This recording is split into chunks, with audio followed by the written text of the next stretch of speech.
When I am among the trees, especially the willows and the honey locust, especially the beech, the oaks, and the pines, they give off such hints of gladness. I would almost say that they save me, and daily. I am so distant from the hope of myself, in which I have goodness and discernment, and never hurry through the world, but walk slowly and bow often. Around me the trees stir in their leaves and call out, "Stay a while." The light flows from their branches, and they call again. It's simple, they say, and you too have come into the world to do this, to go easy, to be filled with light, and to shine. Gathered friends, life is rarely as easy as standing among the trees and receiving their beauty. I hope that in these challenging times, each of you is blessed with love and light today, even if for a moment. May our time together remind you that you are welcome in this world, that your presence matters, and that your being is noticed. Blessed be.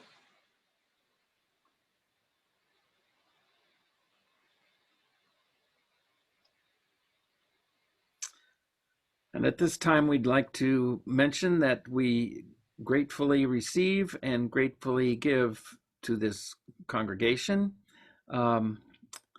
It's easy to do online. If you go to dakotauu.org, there's a donate tab, and you can use PayPal, or if you'd like to send a check, just click on the little chat button and let Alice know that you need her address, and you can send her a check. She's our treasurer, and we appreciate that.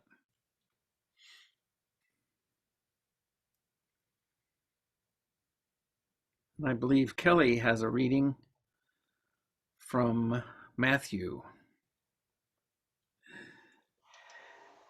Do not judge, or you too will be judged.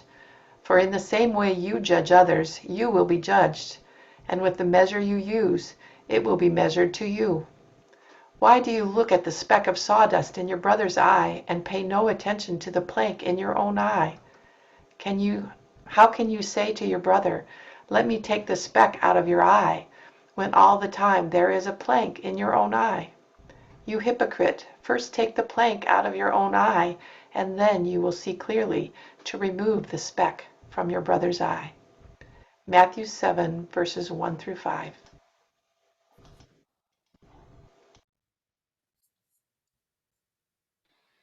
Thank you, Kelly. The second reading this morning is a text. The text is by Janice Isamon and Carrie Mangus. The first critical thing I learned when I started taking yoga classes was the practice of non-judgment. I understood it early on as a way of treating my body with more kindness and respect. After years of abusing my body through competitive sports, I needed this invitation to sit back and explore sensations without self-judgment. But as time went on, I realized that there was more to this teaching of non-judgment than just an invitation to explore. But eventually, this teaching of non-judgment became a hammer I used to pound back any thoughts I had that were not deemed to be ones of love and light. And with that hammer, I also pounded on myself for having the thoughts in the first place. But judgment is not necessarily a choice. The human nervous system is wired to judge. It's what keeps our body alive. When we have another person's face in our view, we automatically judge. Are they a potential friend or foe? Are they a potential mate or a threat? It's part of our autonomic nervous system to judge, and the associated fight, flight, or freeze action is a direct correlation to what we detect. Yes, in modern self-help circles, We are taught to override this in favor of always being dialed into compassion, respect, kindness, and above all else, love. It's as if we hope through training judgment out of our body, we will find ourselves in a bubble of bliss where we are never going to think or feel anything negative again. Holding a position of no judgment is not only not possible, it's not even human. Choosing to love everyone is not only forced naivete, but it is also historically puts us in a position of danger. We need to lean into judgment and stop telling people that it is a wrongdoing. Healthy judgment allows us to put up necessary boundaries for ourselves.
Can you hear me? Our two readings this morning seem to suggest that to judge or not to judge, that is the question. The contemporary writer, who says that judgment is a hardwired, necessary human function, offers a counterpoint to the ancient wisdom from the Christian scriptures about not judging others. I know that in Christian Sunday school, I was certainly taught the lesson of Matthew 7. The principle of non-judgment is repeated and reverberated around us everywhere, including in the yoga classes I attend. Here's a little story I found online. A young couple moved into a new house. The next morning while they were eating breakfast, the young woman saw her neighbor hanging the washing outside. That laundry is not very clear. She doesn't know how to wash correctly. Perhaps she needs better soap powder. Her husband looked on, remaining silent. Every time her neighbor hung out her washing, the young woman made the same comments.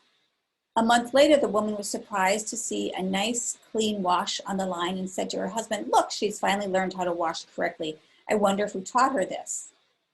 And the husband replied, "I got up early this morning and cleaned our windows." Of course, this story illustrates the dangers of not noticing our own clouded windows, the proverbial log in our eye, and wrongly coming to a conclusion about another's actions. I suspect all of us are guilty of doing this at times. I know I am. But the counterpoint is also true, that we avoid making judgments that are necessary and useful. For example, I have a friend who kept excusing her partner's alcohol abuse because the partner had a tough childhood. Years later, after living with the emotional ravages that often come with addiction, She finally left the marriage to protect herself and the children. In an attempt to be kind and accepting, she actually left her family vulnerable. She felt her faith called her to be so non-judgmental that she overlooked making a judgment that would have protected her. As a child, for a short time, my family lived next door to a family in which the children were clearly being beaten regularly. We all heard it. No one intervened, not even my parents. Finally, my 13-year-old sister and I went over and attempted to talk with the parents. Maybe it's important context to know that we were living in a foreign country and we weren't quite sure what we could or should do because we were the outsiders in a sense. But my sister and I did go over. And sometimes I think people don't intervene in difficult situations because we have been so indoctrinated not to judge others, to mind our own business. But I also think there's a fine line between not judging and being a bystander to harm and doing nothing. How often do we feel disempowered to exercise judgment when it is exactly what's called for? To judge or not to judge? What do our principles say about the matter? When I look at them, I don't see a crystal clear answer directly stated in our 7 principles, though I would say we hint towards a position if we read all of them, and especially our first 3 principles. In our first principle, we affirm the inherent worth and dignity of every person. In our second principle, justice, equity, and compassion in human relations. And in our third, acceptance of one another and encouragement to spiritual growth in our congregations. So I asked myself, can we judge a person's actions as wrong or hurtful and still maintain their worth and dignity? Yes, we can, though it's not always easy. Does justice, equity, and compassion mean we must not judge? No, I don't think it does. Rather, I think justice, equity, and compassion demand that we seek to judge when and how these elements of human community are missing and consider what actions might be necessary. Does acceptance of one another mean we cannot set healthy boundaries to what is or might be harmful to us or our community? I answer that healthy boundaries are, in fact, a necessary tool to spiritual growth in ourselves and in our congregations.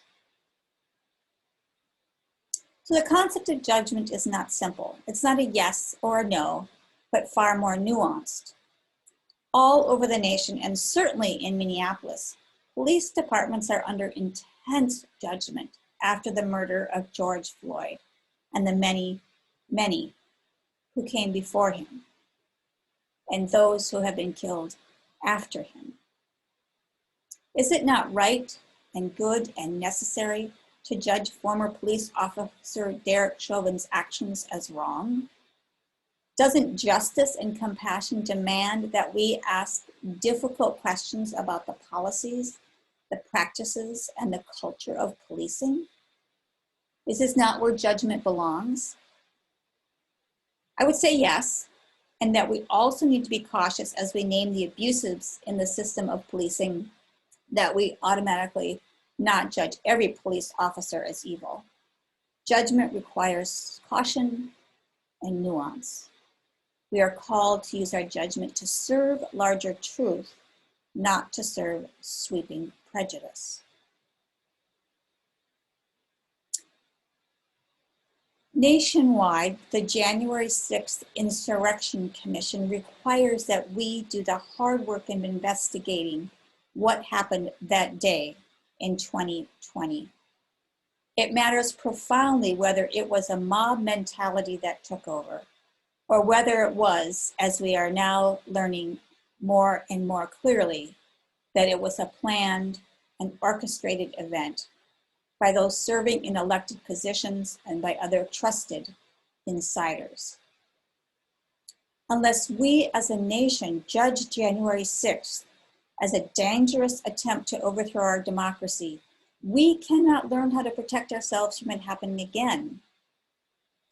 Therefore, judgment can also be used as a tool for education, learning, and for holding others accountable. We all know the phrase, "I made a judgment call." All of us, over and over again in life, gather what information we have and then make a decision. I want to share with you an example close to home. Many years ago, in 1986 to be exact, I made a judgment call to go to a rural Minnesota church as its minister. And they made a judgment call in the process to call me as their minister. But sadly, it did not go as any of us planned. I stayed only 1 year. I felt terrible for needing to leave, knowing that the church had invested precious resources of time and money in the process. And this past November, I preached there for the first time in 30 years and told them again that morning what I said on a Sunday morning 30 years ago, that my leaving did not mean that I didn't love this congregation. At the time, as a 27-year-old brand new minister, I could not tell the congregation the full truth about why I left. I left in large part because I needed to make a judgment call for my own safety. I was quite certain that there was a sexual predator in the small community. He was not a member of the congregation, but lived not far from the parsonage. This man often showed up at the parsonage door in the evenings after dark. I was single and lived there alone. There was something about him that set off my radar, and I just did not feel safe. As a person who had been sexually abused as a child, I knew that I needed to trust myself, even though I knew that I would be judged for my actions if I chose to leave. Now, to add a bit more context to the story, the previous 2 years, I was sexually harassed by the UU ministerial supervisor in my church internship. Unfortunately, it was very common back then. I reported this nearly impossible situation to the UUA. No advice was given, nor was support offered. I was summarily dismissed and told to just deal with it. So faced with another likely situation of sexual harassment or abuse, I knew that it was unthinkable for me to risk the chance of experiencing further trauma there. When I told the Department of Ministry that I would need to leave, the director's response was, "Well, this won't look good on your record sheet." As a result, I was perhaps judged as a flaky, slightly incompetent, or not fully trustworthy young minister. Now skip ahead a while. In 2010, someone from that congregation whom I saw at General Assembly told me that this man had just died. She was the only person I had shared my concerns with at the time. And as a result, other women had come out of the woodwork with stories of their abuse by this man. So I felt a huge burden lifted, knowing that I had probably made the right call for myself, even though it was difficult for me and the church. In the 1980s, neither society at large nor the UUA in particular had the tools to manage sexual abuse. I share this information today to say that the truth sometimes takes a long time to come full circle, right? It was really an incredible joy and honor for me to be at that congregation again after all this time, to be invited back and to move and stand together on sacred ground, to tell the truth in love and understanding, surrounded with grace and wisdom. They were so kind to me. Truth sometimes takes a long time to be seen and to be heard. In the past year, we've heard multiple tragic truths about the recovery of the remains of Indigenous children's bodies from the grounds of schools supported by the US government and religious communities. We as a white culture are facing the judgment that the US government carefully planned the genocide of Indigenous peoples. The kidnapping and torture of these children was only one of the many evil tactics in the long genocide.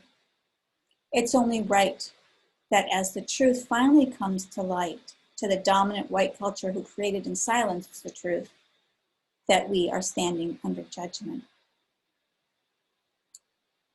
Minnesota Public Radio featured a story in November which told, and I quote, American Indian children from White Earth Nation and other reservations were sent to boarding schools across the country starting in the late 1800s.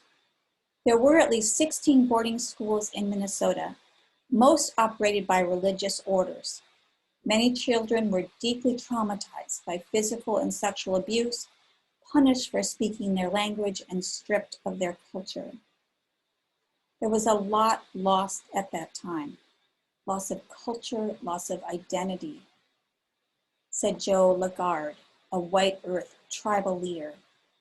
And that's all a part of how you take a person's land. You take away their identity.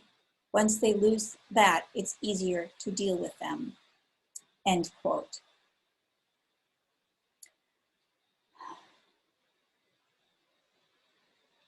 Let's just sit with that for a minute.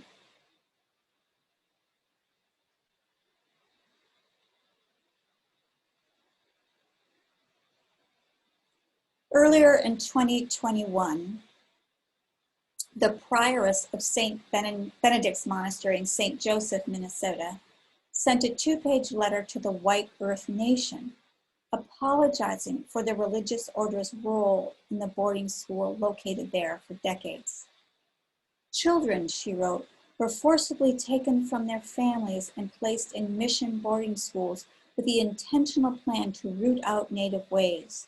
The ripple effect of that wound lingers in the memory, the culture, and the documented history of your people for all time.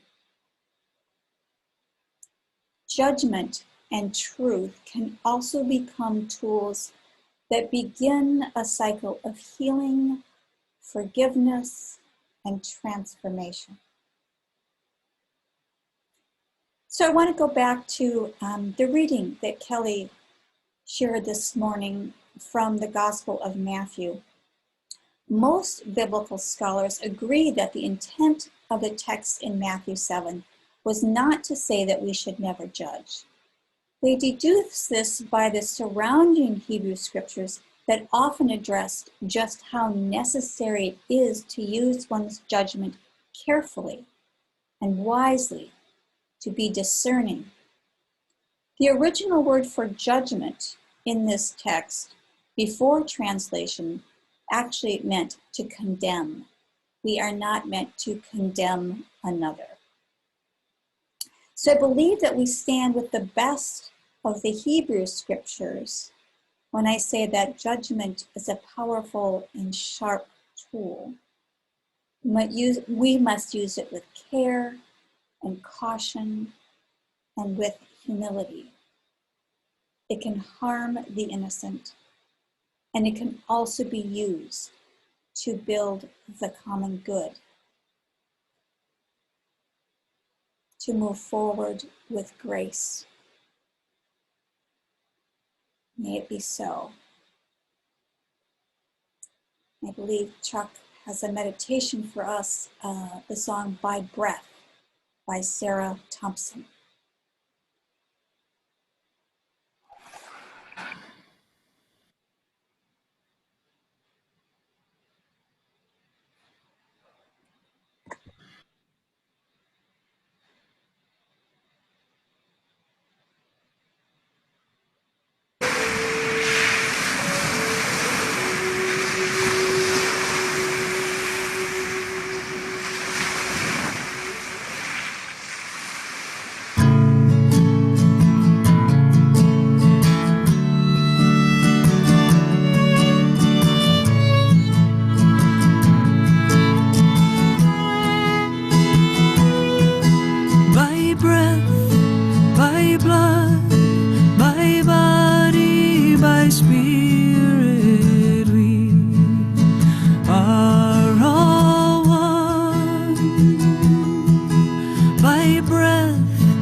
blood, by body, by spirit, we are all one. The air that is my breath is the air that you are breathing, and the air that is your breath is the air that I am breathing. The wind rising in my breast is the wind from the east, from the west, from the north, from the south, breathing in, breathing out. By breath, by blood, by body, by spirit, we are all one. By breath, by blood, by body, by spirit, we are all one. The water that is my blood, my sweat, tears from crying, is the water that is your blood, your sweat, tears from crying, and the rising of the tide is in our veins, and in the ocean wide we are in the rising steam, rushing a river, running stream. By breath, by blood, by body, by spirit, we are all one. By breath, by blood, by body, by spirit, we are all one. The earth is dust, the earth is clay, flowers blossoming and fading. We are dust and we are clay, we are blossoming and fading. Every color, every sound, every place is holy ground. Oh, every living thing, can you hear it laugh? Can you hear it sing? By breath, by blood, by body, by spirit, we are all one. By breath, by blood, by body, by spirit, we are all one. The fire in my heart, my soul, the flame burning, is the fire in your heart, your soul, the flame burning. We are spirit burning bright by the light of day. In the dark of night we are shining like the sun and like the moon, like the Holy One. By breath, by blood, by body, by spirit, we are all one. By breath, by blood, by body, by spirit, we are all one. By breath, by blood, by body, by spirit, we are all one. By breath, by blood, by body, by spirit, we are all one. By breath.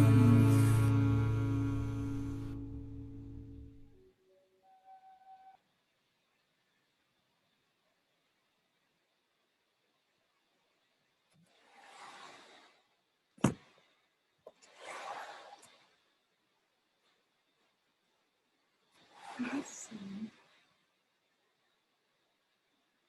Okay, can you hear me now? Okay. Thanks for finding that song and that video, Chuck. That's one of my favorite pieces by Sarah. For our benediction this morning, for my cursor here. Today and in the days to come, may you breathe always into your truth. Listen, discern, follow, listen again. Because truth is tricky. So we have to begin with honoring ourselves and the other. Hearing and speaking truth to one another is so much harder than it seems. And our souls depend on it, and the world needs it. May it be so.